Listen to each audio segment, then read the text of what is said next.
It was supposed to be a quiet Sunday morning until the knock on my door nearly took it off its hinges.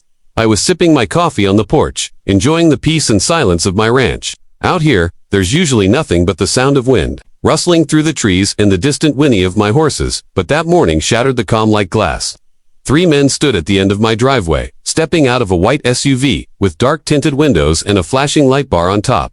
They wore tactical vests, cargo pants, and carried radios clipped to their shoulders like they were straight out of some action movie. One of them raised a megaphone and shouted, "This property is in violation of HOA codes. Step outside immediately." I was stunned. HOA. Out here. My ranch is 40 acres of wide-open land, no neighbors for miles, and definitely no homeowners association.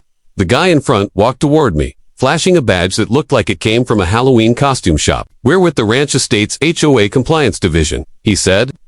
"We have the authority to search your property for violations." I stared at him. The badge had no seal, no county stamp, and his ID looked like it had been laminated at a local copy center. I stayed calm, but I was boiling inside. You don't just walk onto someone's land and start pretending you're in charge. One of the other guys started looking around the front yard, snapping photos of my barn and pickup truck, writing things down on a clipboard. The leader tried to step past me onto the porch. That's when I moved to block his way and said, "You boys got a real warrant? Or are we just playing dress up today?" They didn't like that. The one with the clipboard muttered something about me being non-compliant and said they could fine me thousands of dollars if I didn't cooperate. "We can seize non-regulation equipment. Bet a TV over there. It's not compliant with Section B Code 12. I actually laughed. "There is no Section B anything. You're making this all up." I wasn't about to let them bully me. So I pulled out my phone and called the one person I knew would straighten this out in seconds. My cousin Jake. He's not just my cousin, he's the actual sheriff of this county. When he picked up, I didn't even need to explain much. "Jake," I said loud and clear, "I got some fake HOA officers on my property trying to raid my ranch. You might want to come meet your competition." The moment they heard me say sheriff, their energy shifted. One of them stepped back, suddenly nervous. The other 2 glanced at each other, like they were calculating how fast they could make a getaway. But I wasn't going to let them slip away so easily. Not on my land. You see, my cousin Jake isn't just a small-town deputy, he's the elected sheriff of our entire county, and he doesn't take kindly to people pretending to be something they're not. I kept the phone on speaker so the fake officers could hear every word. Jake's voice came through firm and sharp. "Stay calm. I'm on my way. Keep them there if it's safe." I nodded slightly and looked the so-called compliance officers dead in the eye. "You heard him. Real law enforcement is coming. Might want to get your paperwork in order." That shook them. The one with the fake badge tucked it into his vest like it was suddenly burning his fingers. Another started inching toward their SUV, like he might try to bolt. I moved down from the porch and stood between them and their vehicle. "Not so fast. You came onto my property without permission, claimed authority you don't have, and now you want to run." "I don't think so." One of them tried to explain, saying, "We're part of a private enforcement team contracted by the Ranch Estates Community Development Initiative." I blinked. That sounds like a made-up name from a real estate scam pamphlet.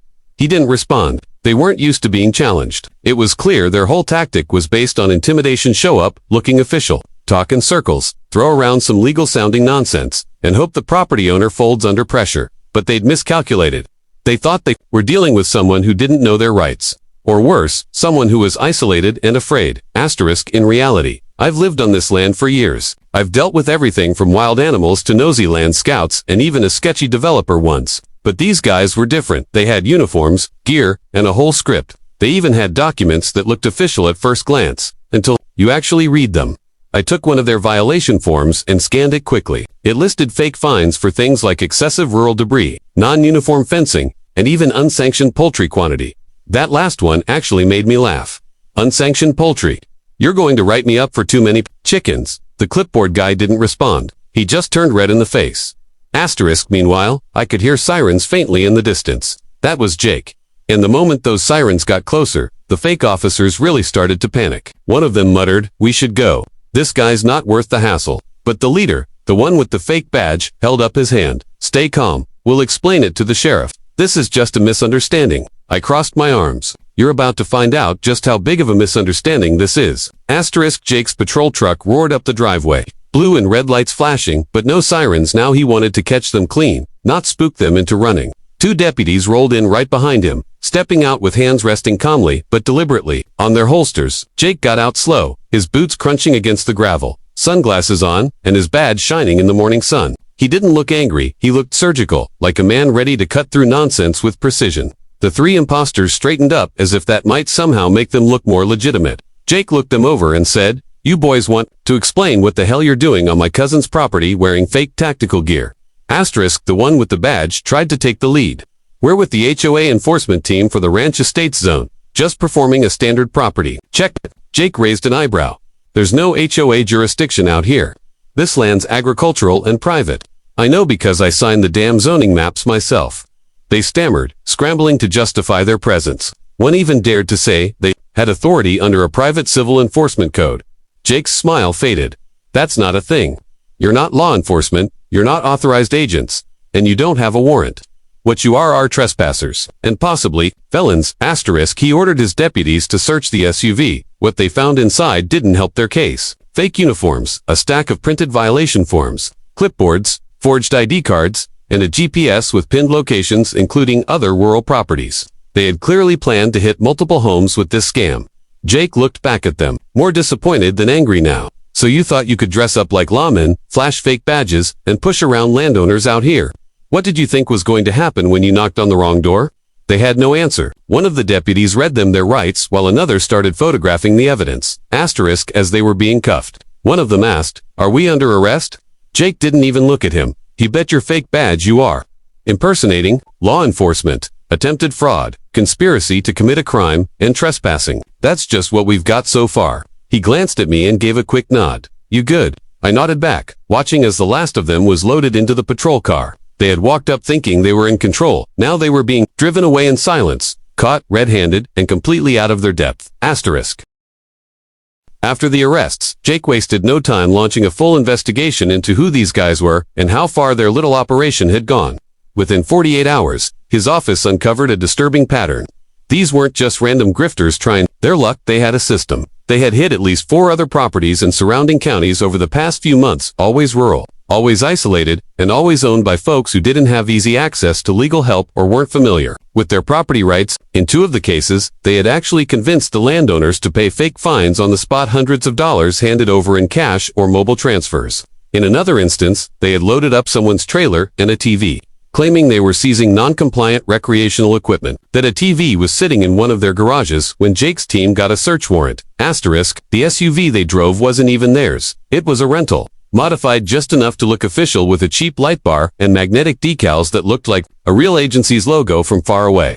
The uniforms were surplus security gear mixed with custom patches, and the badges, bought online for $10 each. They had no real legal background, no authority, and absolutely no affiliation with any legitimate homeowners association. In fact, the so-called Ranch Estates HOA didn't exist in any county registry, land deed, or private community charter. It was completely fictional, just a name they slapped on paperwork to sound legitimate and scare people into cooperating. Asterisk, Jake's team found a binder full of pre-written violation notices, printed to look like official documents. They cited things like excessive rural debris, non-conforming shed color, unauthorized livestock patterns, and other nonsense. It was clear they'd put a lot of thought into sounding intimidating.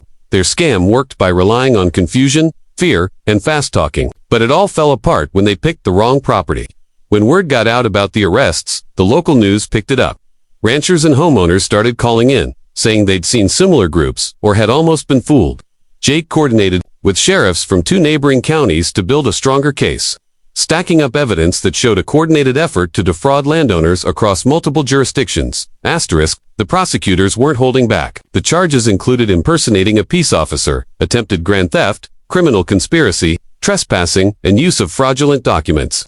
Jake told me later that if they're convicted on all counts, they could be looking at serious prison time, years, not months. And as for me, I added new cameras around the property, upgraded my security gates, and posted real legal signage warning against trespassing. Not because I'm scared, but because people like that don't just stop. After one failed attempt, the only thing that truly stopped them was running into someone who wasn't afraid to say no and had backup on speed dial. Asterisk, this whole experience opened my eyes to something I hadn't really considered before, just how bold and organized scammers can be when they think no one's watching. I always assume cons like this happened in cities or over the phone, not right at your front door in broad daylight. These guys weren't just making a quick buck, they had a plan, props, fake documents, and even a route mapped out. They studied who to target, and they were counting on fear, confusion, and isolation to keep folks from fighting back. But what they didn't count on was someone knowing their rights and having a real sheriff for family. Asterisk since the incident, I've talked to a lot of my neighbors, even ones living a few towns over, and I've heard similar stories, strangers showing up, asking weird questions about property lines, fencing, livestock, or vehicles parked too close to the road. Some folks admitted they nearly paid fines out of fear. Others just ignored it and hoped it would go away. That's exactly the kind of hesitation these fake enforcers prey on. And that's why I decided to share this story, not to brag about stopping them, but to warn others that this kind of thing is real, and it's spreading. Asterisk if someone comes to your property demanding entry, payment, or claiming authority, don't just take their word for it. Ask questions. Real officials carry proper ID, legitimate paperwork, and they don't make threats or try to intimidate you with vague rules. If you ever feel uncertain, call your local sheriff's office. That's what they're there for. Don't let the gear, the clipboards, or the tone fool you, but don't mean a thing if they're bought off the internet. And if someone tries to pull a stunt like this on you, get names, get photos, and most importantly, don't let them push you around. Asterisk as for me, life's pretty much back to normal now. The ranch is quiet again, and the animals are happier without strangers poking around. Jake still stops by once in a while, more for a beer than business these days. But I keep my cameras rolling, my gates locked, and my phone ready just in case someone else decides to test how much they think they can get away with out here, because now they know. This ranch isn't an easy target. It's protected by the law, by family, and by someone who won't be fooled twice. Asterisk.